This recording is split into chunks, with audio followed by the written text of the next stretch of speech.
Hello everyone, আসসালামু আলাইকুম। কি অবস্থা সবার? কেমন আছেন সবাই? আশা করি যে যেখানে আছেন সবাই মহান আল্লাহর রহমতে ভালো আছেন, সুস্থ আছেন, নিরাপদে আছেন। আলহামদুলিল্লাহ, আমরাও আপনাদের দোয়ায় ভালো আছি। নতুন দিনে নতুন আরও একটি ব্লগ ভিডিও নিয়ে আপনাদের মাঝে আবারও হাজির হলাম। আশা করি আজকের এই ভিডিওটি আপনাদের কাছে ভালো লাগবে। যারা আমার ভিডিওতে ক্লিক করেছেন, প্লিজ দয়া করে একটি লাইক দিয়ে ফুল ভিডিওটি কন্টিনিউ করবেন। কি মনে হচ্ছে সবার? বলেন তো কোথায় আছি? হ্যাঁ, এখন আমরা ট্রেনে আছি। তো ট্রেনে করে কোথায় যাচ্ছি জানেন? সেই বাবার বাড়ি।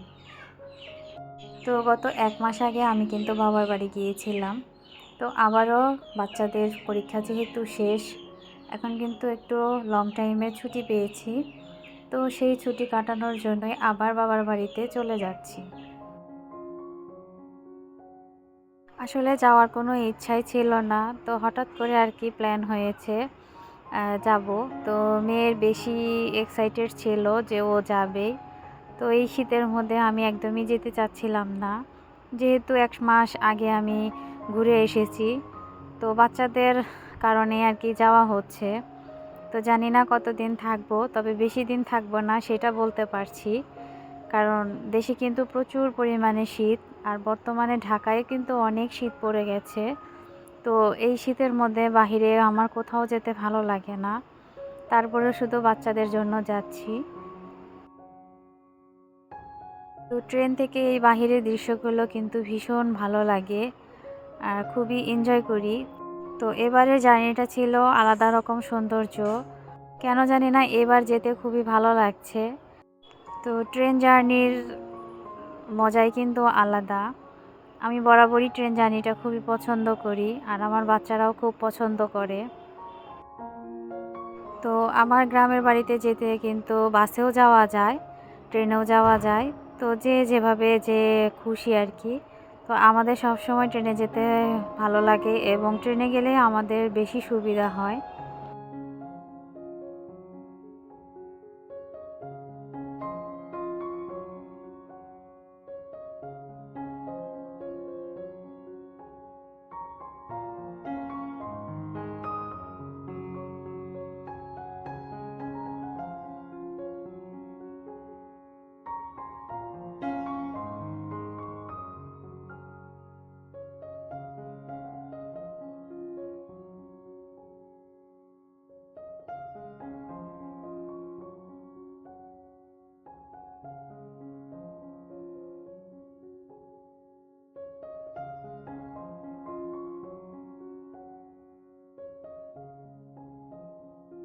তো যাই হোক, এক এক করে কিন্তু বেশ অনেকগুলো স্টেশন পার করে দিয়েছি।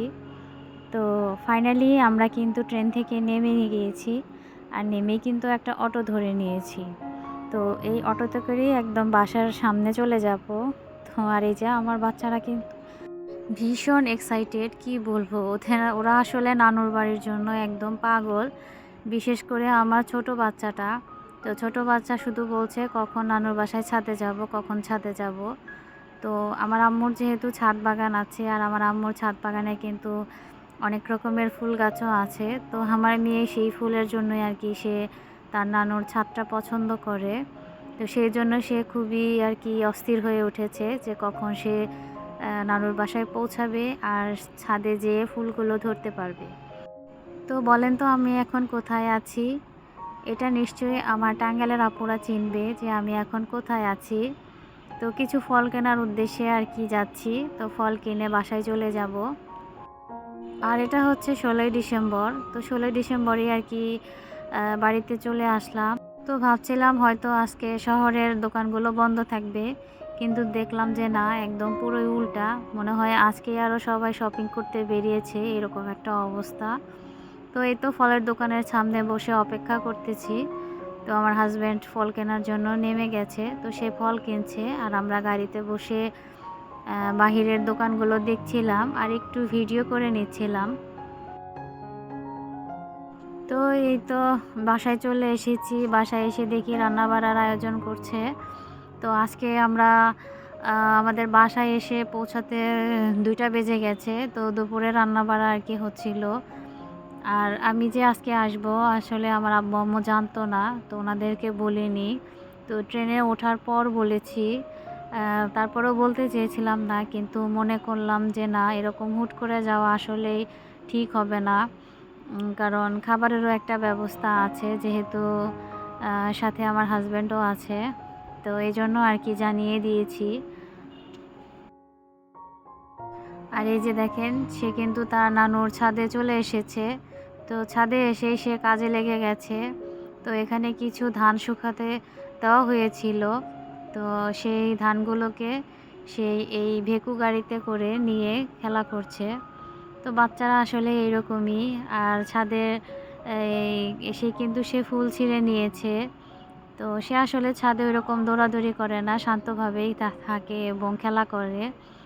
আর সে ফুলগুলো যেহেতু পছন্দ করে, তো ফুলগুলো দেখা যায় যে ছিঁড়ে, তো সে বসে বসে খেলে। তো আমি সাথে ছিলাম আর এই যে একটু ভিডিও করে নিচ্ছিলাম। তো আপনারা দেখতে থাকেন আর আমি আপনাদের মাঝ থেকে বিদায় নিয়ে যাই। তো ফিরে আসবো আগামীতে নতুন কোনো ব্লগ ভিডিও নিয়ে। সে পর্যন্ত আপনারা অনেক বেশি ভালো থাকবেন, সুস্থ থাকবেন, নিরাপদে থাকবেন। সবাই সবার জন্য দোয়া করবেন। আর এই যে দেখেন, মাশাআল্লাহ কি সুন্দর জবা ফুল। তো বিথিয়াপুর বারান্দা বাগানে কিন্তু মাশাআল্লাহ অনেক রকমের জবা ফুল আছে।